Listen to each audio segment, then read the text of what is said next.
steps because it joined two of my favorite things, arts and activism. To see something beautiful come together with a bunch of people from the community. I wanted to be more creative. To push me out of my little box. Be a part of this community. Wanted to try out something new and just be more creative.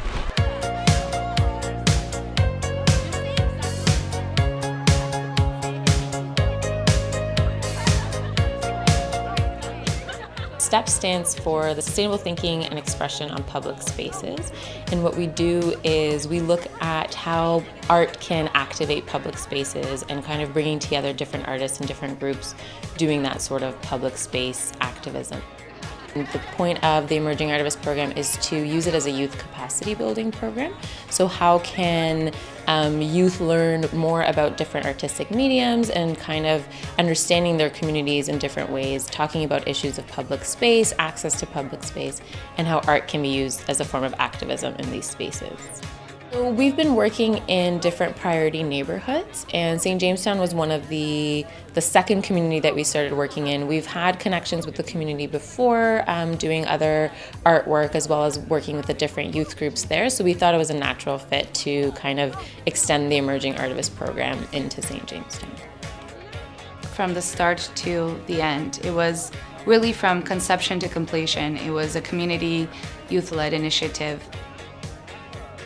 We decided to kind of reach out to youth through the public system, the school system, and basically try to gather a group of really dedicated youths that kind of take full ownership of the process.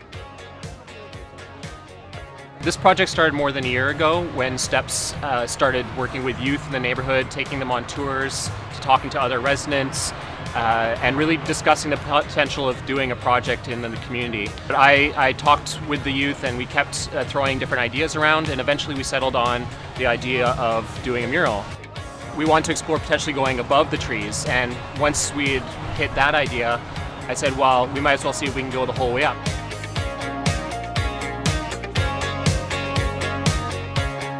When you put up murals or you do any kind of public art, you put your stamp there that yes, people are here and people, want to be here. People want to be here, because if there's, a gray wall or whatever, it's people don't really want to hang out. With public art, it's like, yes, people reside here and it's full of life, so why not come on over? Yeah.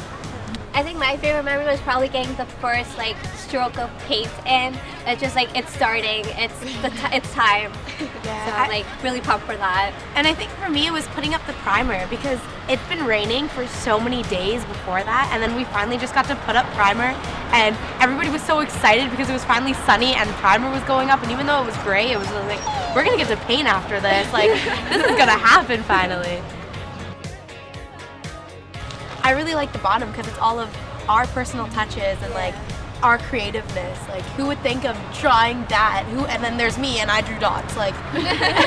It's all personal and it's awesome. That we decided why not the girls first put their handprints on the wall. So we started to get our hands very dirty, and before we knew it, people were just slapping their hands all over each other's backs and pants, and so we ended up basically covered in handprints. Especially some of the girls had handprints all over their backs, full of color. I think that was a lot of smiles, a lot of very positive energy, and a lot of messy kind of interaction with the colored paint.